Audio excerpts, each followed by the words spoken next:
Southern Kenya, mid-morning. A patrol team from the Regional Conservation Unit moves slowly across the dry plain, tracking elephants known to have crossed overnight. But halfway through the route, one ranger stops without warning. A lion cub lies ahead, half curled in the red dust, motionless.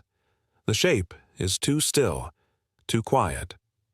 A second ranger steps forward and raises a hand, not to signal danger, but stillness. The cub's leg is caught in something. A metal snare, rusted and buried under wind-swept sand, cuts deep around the upper thigh. The swelling has distorted the limb. Blood, both dried and fresh, glistens beneath the wound. The cub is alive, but barely. Its eyes flutter half shut and its breaths are shallow. Around its small body, paw tracks circle wide, signs the mother had come close more than once, then turned back. The rangers do not speak for several moments. Then Daniel, the senior on this patrol, gestures for the others to form a wide perimeter. Slowly, he kneels near the cub's back, moving only when the wind shifts. His voice is low. "Still breathing," he says. "If he jerks, it'll tear more." Time is short. The metal snare is tight. A wrong movement could close it further. If the cub bolts from fear, the injury may worsen beyond repair. If they wait too long, infection will do the rest. Daniel opens a worn leather kit, pulling out gauze, antiseptic, and a pair of shears. He hasn't touched the wire yet. First, he presses a damp cloth gently to the cub's ribs where the fur is clean. A test of response. The cub flinches faintly, not from strength, from instinct, but it does not pull away. "Still aware," Daniel murmurs. He reaches toward the snare with the shears, stopping a few inches short. He waits. The cub's eyes open, just slightly. There's no roar, no growl, only a soft, ragged breath. Then the shears close, and the first snip is made. The wire doesn't fall. It's twisted in layers, part of a trap likely meant for something larger. Every second that passes risks movement.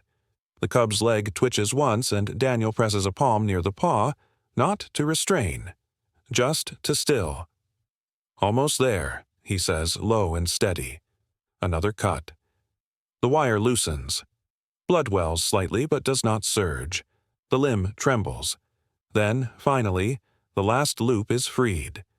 Daniel lifts it away and sets it on the dirt beside him. Rusted, curved, and sharp.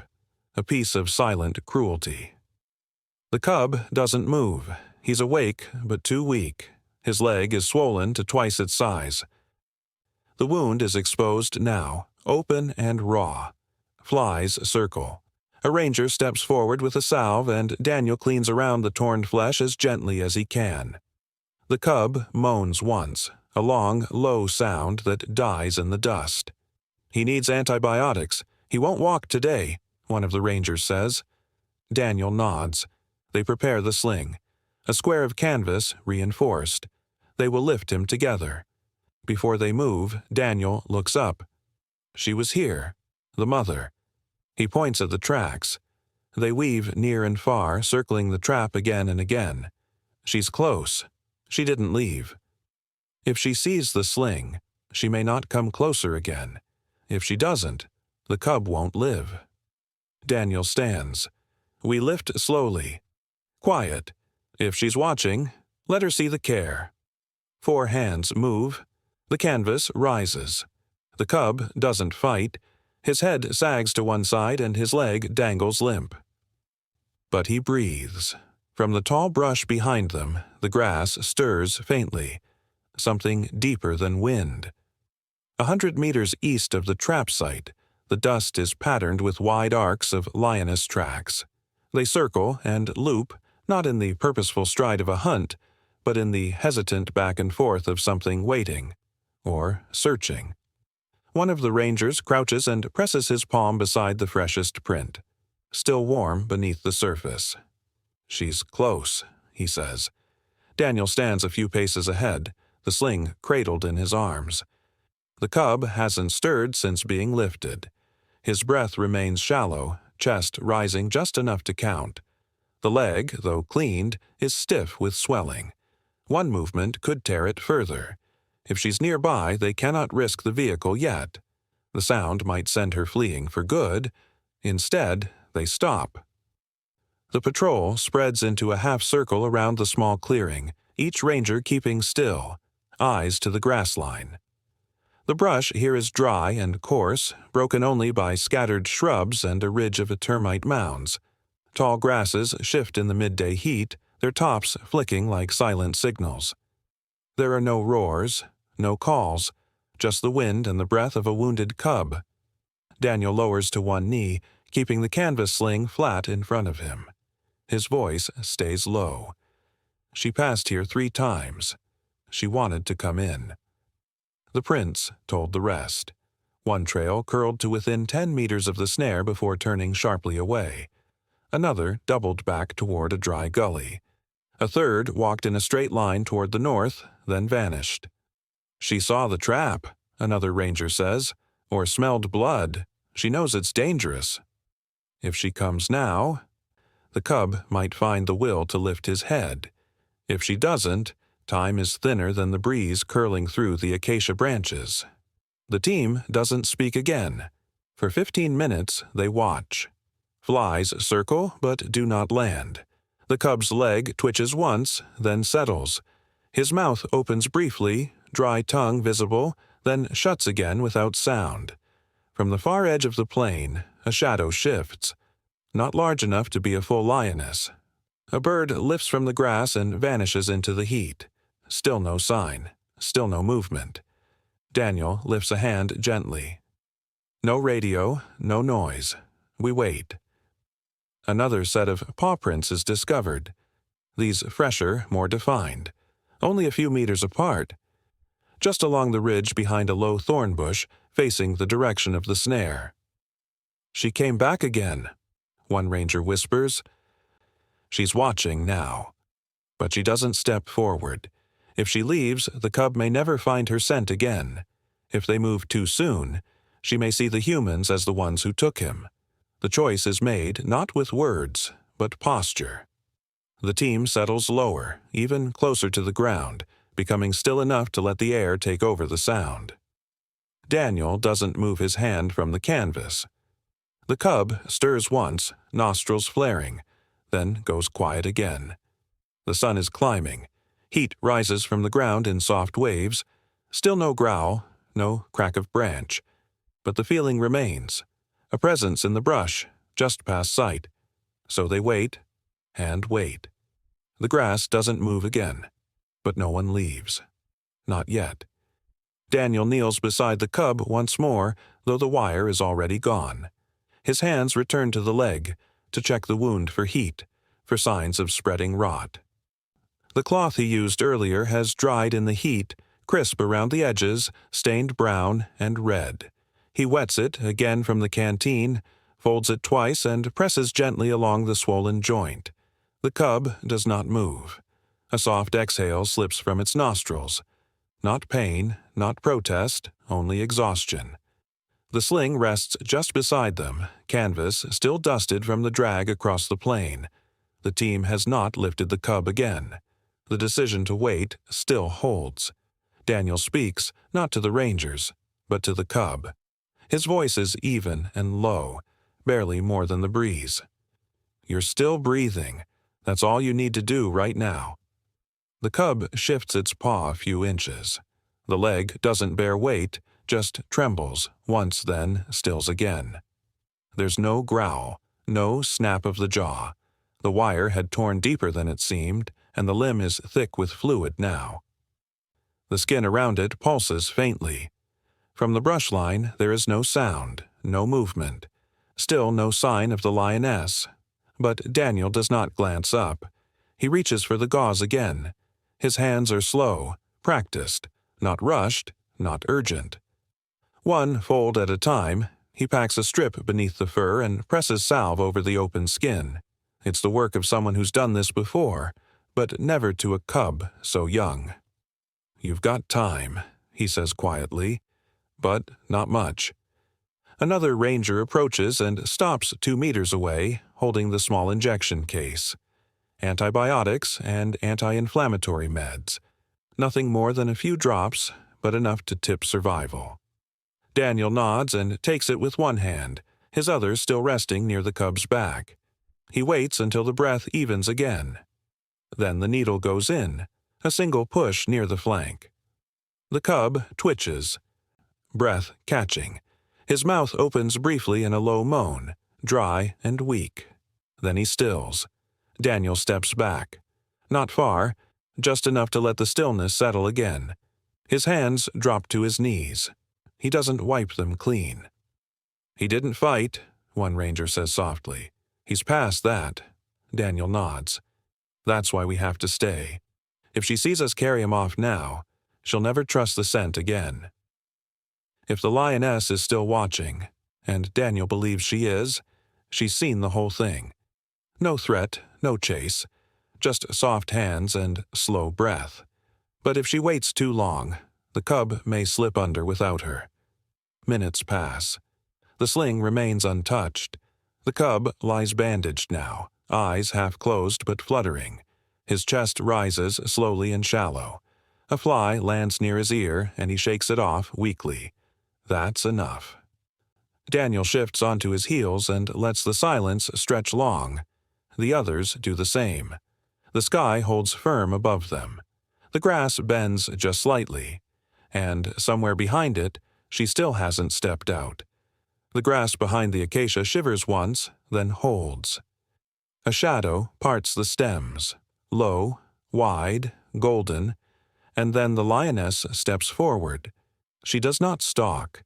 She does not growl. She stands fully in view, not 20 meters away, her body still, her chest rising once, then again. Daniel sees her, but does not move. His hands remain at his sides, just above the canvas sling where the cub lies, breath slow and shallow. She is lean from the dry season. The fur on her shoulders is darker than her flank. Her ears flick once, then lock forward. Her gaze is fixed entirely on the cub, no, on Daniel. Her legs hold tense beneath her, but she does not pace. One ranger exhales too sharply and the lioness lowers her head by a fraction. The stillness tightens. No one speaks. No one reaches for the radio. Daniel's fingers press lightly into the edge of the canvas. Then, slowly, he curls his hands beneath it. The cub moans faintly at the shift, his paw twitching toward his mouth, then falling limp again. The lioness takes one step forward. Daniel lifts the sling off the ground by inches, enough to slide one knee beneath. The cub's weight is almost nothing, but the bandaged leg swings once, awkward. Her body tenses again. "She's not sure it's him anymore," someone whispers. If Daniel moves too quickly, she may charge. If he holds too long, the cub might lose strength before reaching shelter. He rises slowly, lifting the sling with both hands. His arms do not shake, but his shoulders round to shield the cub's body. He does not make eye contact with her. The lioness stays still. Her tail flicks once behind her. The wind brushes her flank, lifting a fine layer of dust. Her mouth does not open. "He needs to go," Daniel says, voice low. "He's getting colder." The lioness lowers her head a fraction further. Her eyes remain on the cub. Not hostile, not calm. Searching. If she moves now, everything resets. The cub cannot run. The rangers will have to intervene. But she does not move. Daniel steps back, one pace, then another. The sling rests steady in his arms. The cub stirs only once, ears twitching, nose lifting faintly into the breeze. It is then the lioness lets out one breath. Not a sound. Just an exhale so deep it moves the dust in front of her. She does not lie down. She does not blink. But she does not step forward again. Daniel turns slightly and walks 5 more paces. She watches. If she follows, they'll have to stop again.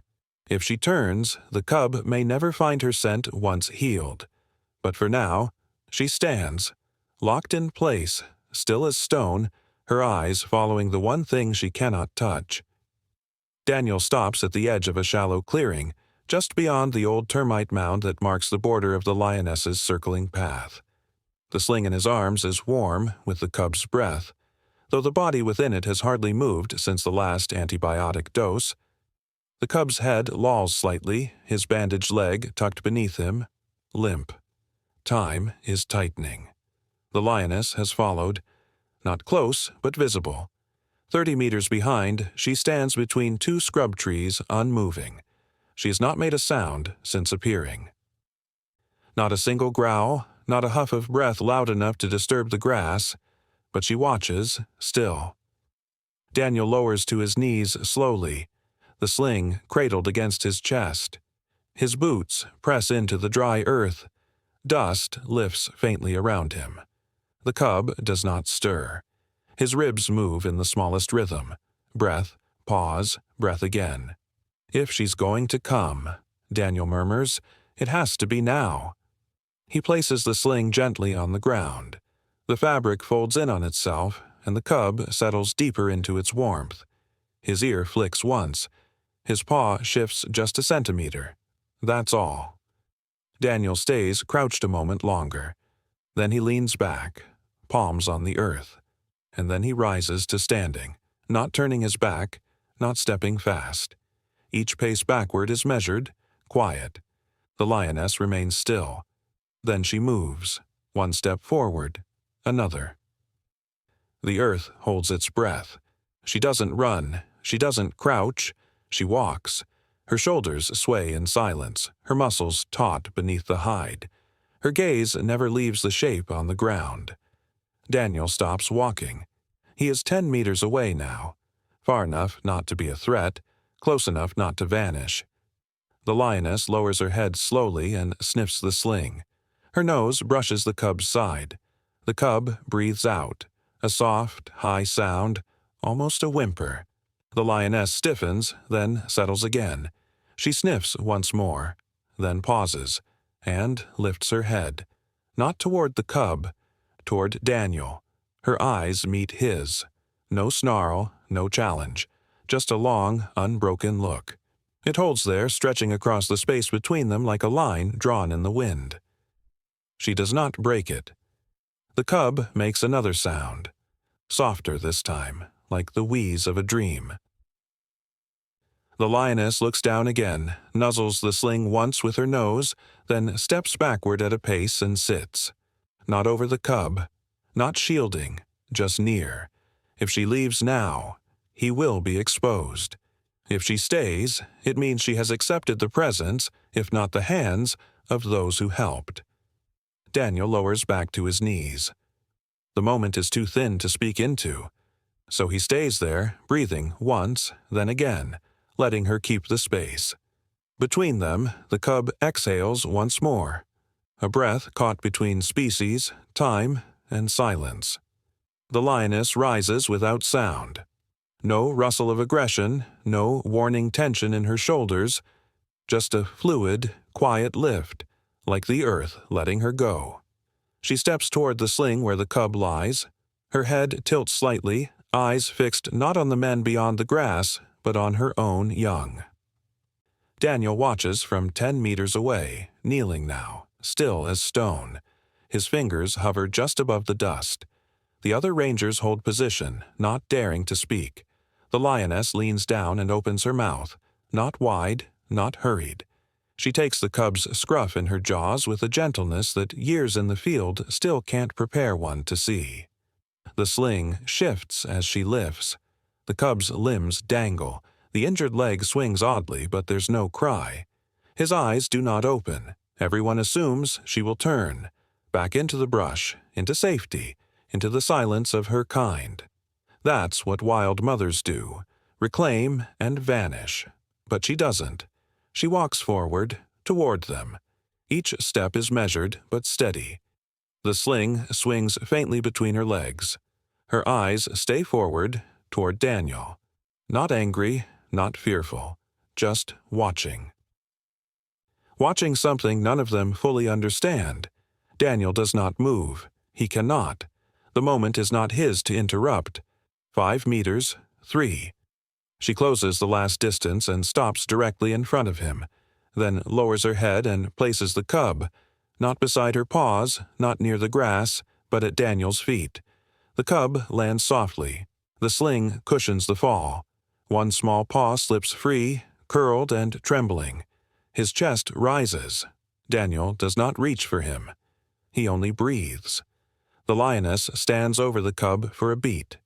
Her breath is loud now, not from exertion, but from something older, something like fatigue or trust that hurts to hold.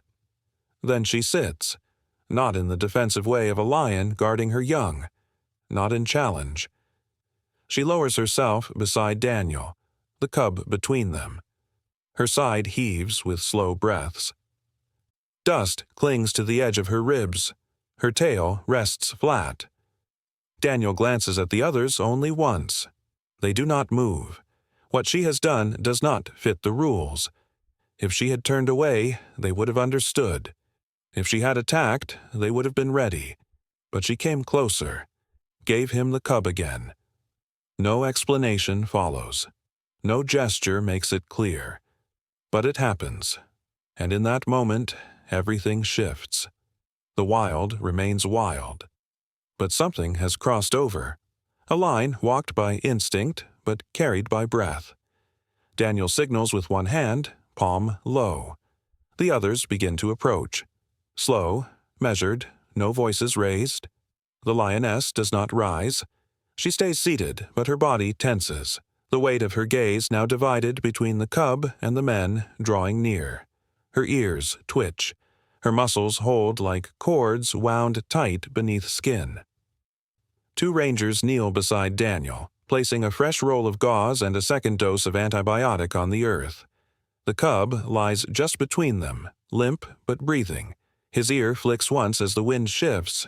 The lioness growls. A single, low rumble, not loud but deep, enough to hold every movement still for a beat. Daniel turns his head and meets her eyes. He does not speak, only holds the look and then dips his chin. The lioness exhales. Her growl fades. She lowers her head slowly, eyes still fixed on the cub. They begin. The sling is peeled back. The wound is exposed. The leg is still warm, but the swelling has grown. Daniel presses gently along the edge. The cub does not flinch. Too much pain, or not enough strength left to care. "We don't have long," one ranger murmurs. "If the infection spreads, the joint will fail. If they clean too deeply, the bleeding could start again." Daniel applies antiseptic in small passes. The wound seeps, but no fresh bleeding. One ranger lifts the cub's torso slightly to give room for the bandage. The injured paw dangles. Behind them, the lioness shifts. The sound of her breath grows louder again. "Just a few minutes," Daniel says, soft. The new gauze is wound in tight circles. 1 layer, then 2. Each fold holds the leg firm without cutting circulation. Daniel secures it with twine and checks the pulse behind the ankle. Still present, still weak. The cub moans once. Not loud, but clear. The lioness leans forward. Her tail rises slightly. Daniel does not stop. He places a hand gently over the cub's shoulder. A small weight, steady. "We're almost done," he says. "One final injection. Anti-inflammatory. The smallest dose." The cub's ribs flutter with the prick, then settle again. The lioness watches it all. She does not move. She does not growl again. Her eyes never leave the cub, not once. When it's finished, the rangers step back in slow, staggered paces. No one turns their back. No one breaks the line of silence. Daniel remains kneeling. He adjusts the sling into a shallow cradle again and rests the cub inside. The sling will stay with him now. Her scent is already part of the fabric. His own breath has soaked into the seams. If they leave him exposed, he will not survive the night. If they take him without her trust, she may never approach again. So Daniel waits. And beside him, the lioness waits too. Still. Silent. Inches from survival. Inches from something more fragile than fear. Trust, earned one breath at a time. The sun slipped low behind the ridge, turning the sky to rust and ash. Long shadows draped over the land, blurring the edge of the bush and the open plain. Grass swayed in the wind, soft and brittle. A single bird called once from somewhere in the trees, then fell silent. The heat of the day was gone, replaced by something quieter, more fragile. The cub stirred. For hours he had slept, curled in the sling, breath shallow but steady. His bandaged leg had not moved. His body rose and fell, one slow breath at a time. But now, as dusk settled across the earth, something shifted. His ears twitched. His paw stretched forward and pressed into the dust. Daniel saw it. He didn't move. He remained kneeling a few meters away, his hands resting in the dirt, still marked with dry blood. The sling lay just where he'd placed it, untouched since the last dose of antibiotics. The lioness had not left. She lay beside the cub, head raised, eyes open. She had watched over him without sleep, without sound. Her breathing was even now, slow and deep. Her body, once tense with uncertainty, had softened. She had not growled again, had not stepped away. The cub shifted again. He pulled one leg beneath him, then the other. The bandaged limb shook under the weight but did not collapse. The lioness stood. It was not sudden, not fierce. She rose with calm, unbroken grace and took a single step forward. Her side brushed the sling as she turned. Her tail lifted, flicked once, then settled low. The cub leaned forward. His legs wobbled, the front paws planted wide to keep balance. His head drooped, neck not yet strong enough. The earth held him for a moment. Then, with a breath like a whisper, he stood. Daniel lowered his eyes briefly, just enough to hold the emotion in place. The lioness looked back once. The cub stepped forward, slow and dragging his injured leg. But it moved.